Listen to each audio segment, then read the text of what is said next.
স্বরূপত যেটা নয় সেটাকে হাঁ করিয়ে দেয়।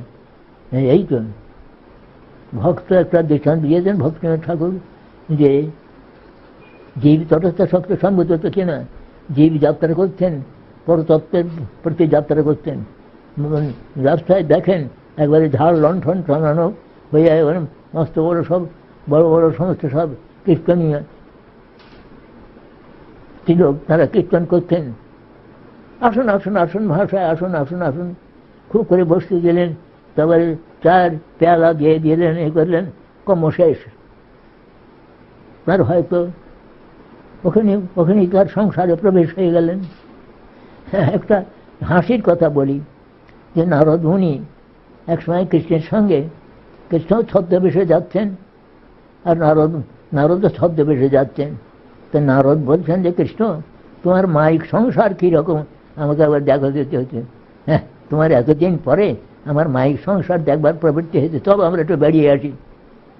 খানিকটা দূর গিয়ে কৃষ্ণেরই ইচ্ছায় একটা মাইক সরোবর হয়েছে, বাঁধানো ঘাট, একবারে কুমুদ কলহার সব পুষ্প প্রস্ফুটিত হয়ে আছে, হংস কারণ্ডবাদী তাতে বিচরণ করছে, জলেতে ফটিক জল সমস্ত সব এই ঘাট, বাঁধানো ঘাট ইত্যাদি। এদিকে একদিকে ফলের বাগানে সে কোকিলাদি পক্ষী, ফুলের বাগানে ভ্রমরাদি গুঞ্জন করছে, ফলের বাগানে কোকিলাদি পক্ষী কুজন করছে। এরকম দেখে বাহ, বড় সুন্দর। নারদ, দেখেছো কিরকম একটি সুন্দর সরোবর, ওখানে তোমার কি একটু ইচ্ছা করছে, স্নান করার ইচ্ছা করছে? হ্যাঁ, আমার বড় ইচ্ছা করছে, তবে আমি একটু আসমান করবো। কিন্তু আসমানের করবার এটি তারই মাইক সরোবর, কিন্তু মায়াতে ওইরকম একটা সরোবর করে রেখেছেন। এখন নারদ যেমন ডুব দিয়ে উঠেছেন, তখন যে সে নারদ নাই, একবারে ষোড়শী যুবতী তিনি। তখন তার ইচ্ছা হয়েছে একটি, ওইরকম বর একটা পাওয়ার ইচ্ছা হয়েছে। তখনই একটি মাইকে রাজকুমার এসে উপস্থিত।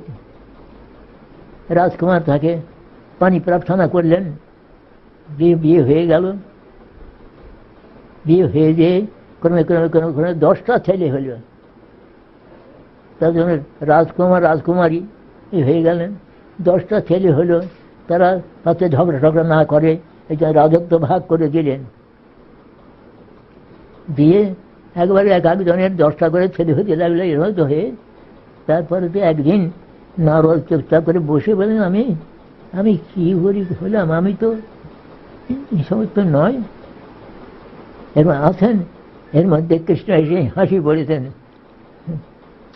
নারদ তখন তার জ্ঞান হয়েছে, তখন যেমন থিয়েটারে যেমন একটা ইয়ে হয়, কি বলে, সিন যেমন ড্রপ সিন পড়ে, ড্রপ সিনের পরে যেমন আবার প্লে আরম্ভ হয়, তেমনি নারদ তখন বলছেন, কৃষ্ণ তখন হাসতে হাসতে বলছেন, দেখেছো আমার মায়িক সৃষ্টি, দেখেছো?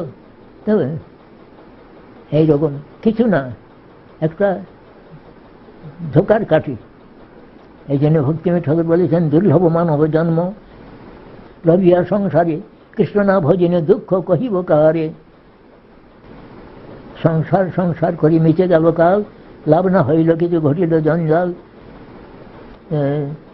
দিন যায় মেথা কাজে নিশানিদ্য বসে, নাহি ভাবি মরণ নিকটে আছে বসে।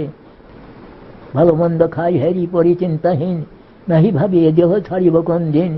শ্মশানে শরীর মম পড়িয়া রহিবে, বিহঙ্গ পতঙ্গ তাই বিহার করিবে।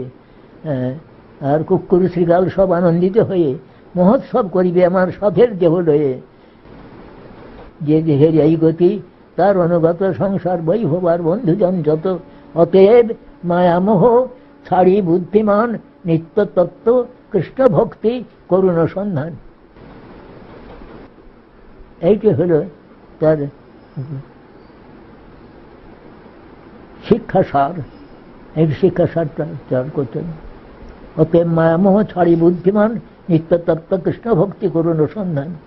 এগুলোর সমস্ত সব ছায়াবাজি, একটা ঘটবাজি, হাওয়াইবাজি।